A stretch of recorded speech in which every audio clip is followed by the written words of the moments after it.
Hello दोस्तों, कैसे हैं आप सभी लोग। स्वागत है आप सभी का जीए फाइटर्स पर। आज हम बात करने वाले हैं पैसिव वॉइस के बारे में। जी हाँ दोस्तों, इससे पहले हमने 2 लेक्चर यूट्यूब पर अपलोड कर दिया पैसिव वॉइस के बारे में। प्रेजेंट इंडेफिनिट टेंस का पैसिव वॉइस, प्रेजेंट कंटीन्यूअस का passive voice.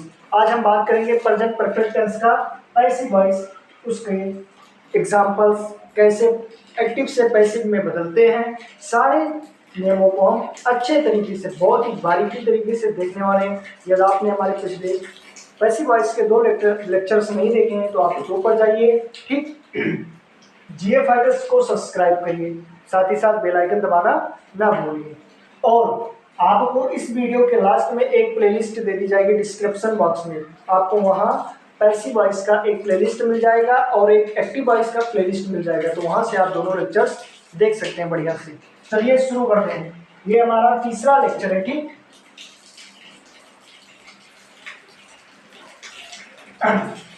Present perfect tense, ऐसे वाक्य जिनमें चुका, चुकी, चुके, चुका है, चुकी है, चुके हैं आते हैं।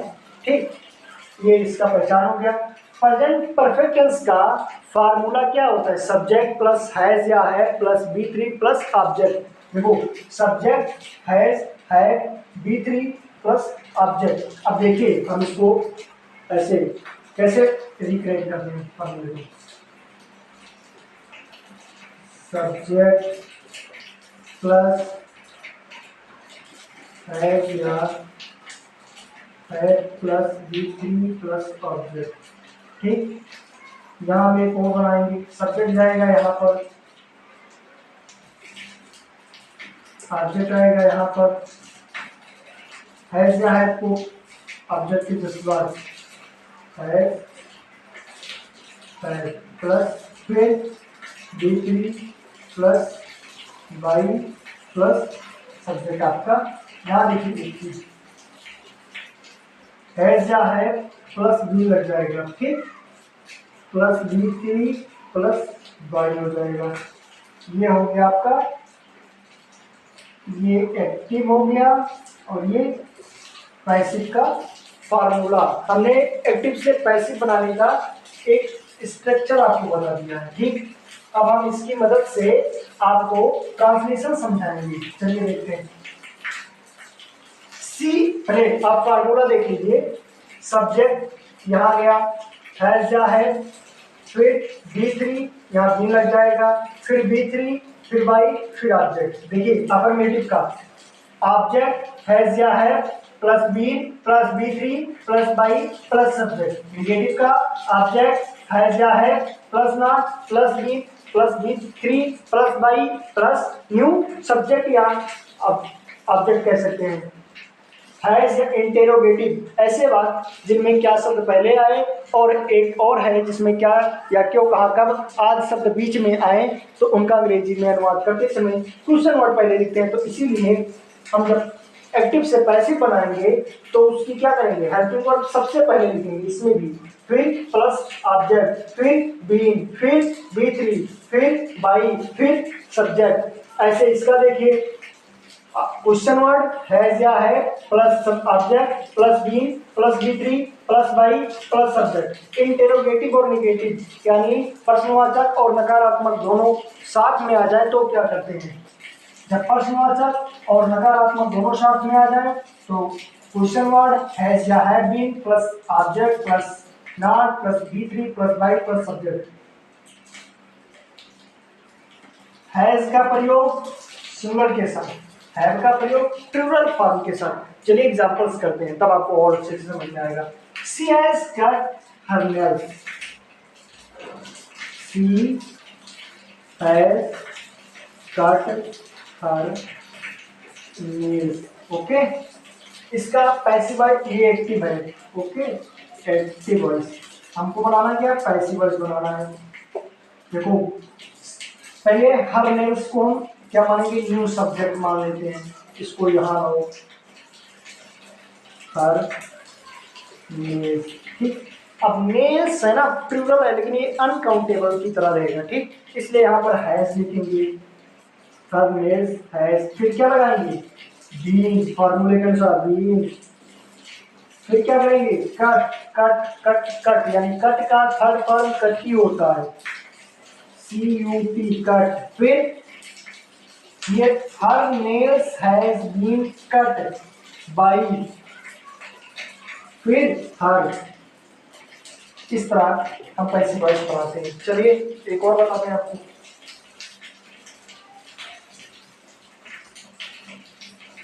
They haven't cut the tree. They haven't cut the tree. या they have not cut the tree.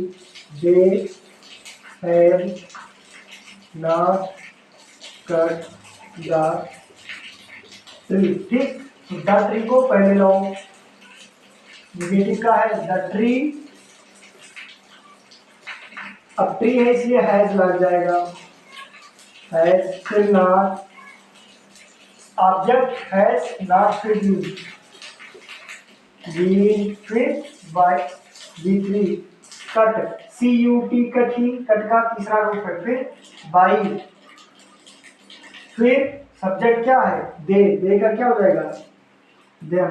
They haven't not, हाँ दे हैजंट या has not been cut the tree, देखो they have not cut the tree, तो the tree पहले, फिर has, फिर not, फिर been, फिर कट बाय देम। ओके, अब चलिए हम आपको समझाते चलते हैं ऐसे। सी हैज कट हर नेल्स, उसने अपना नाखून काट लिया है या उसने काट चुकी है, ठीक। तो her nails has been cut by them, has लग गया, बीन, फिर कट बाय हर।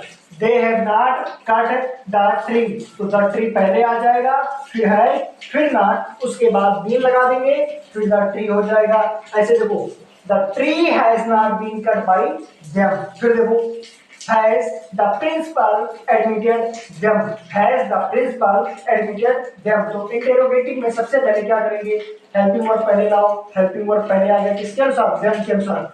them का सब्जेक्टिव केस क्या होता है, them के सब्जेक्टिव केस क्या होता है, they होता है, ठीक। फिर देखो है, दे, फिर बी लग जाएगा, फिर एडमिटेड का एडमिटेड। एक चीज आपके लिए ट्रिक बताएं, अच्छी बात,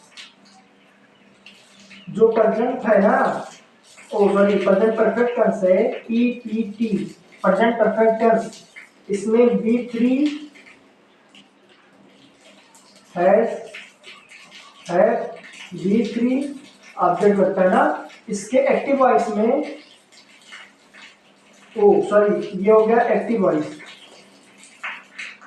अब PT के पैसिव वॉइस में have plus been plus B3 plus by plus object ये PB, इसमें आपको क्या कॉमन मिलता है, ये वाला देखो B3, यानी प्रेजेंट परफेक्ट टेंस के पैसिव वॉइस में वर्ब का तीसरा फॉर्म एक्टिव में और पैसिव वॉइस दोनों के साथ वर्ब का तीसरा रूप लगता है। फिर देखो, when has he seen the film, when has he seen the film। अब देखो क्वेश्चन वर्ड आ गया ना, तो क्वेश्चन वर्ड पहले लिख लो when, फिर उसके अनुसार, अब यहाँ फिल्म क्या है, एक वचन इसलिए हैज लग जाएगा, फिर फिल्म आ जाएगा। when has the film, फिर been, फिर B3 क्या है, सीन का थर्ड फॉर्म भी सीन, ये भी सीन, ये भी सीन, ठीक। when has the film been seen by him, when has the film been seen by him।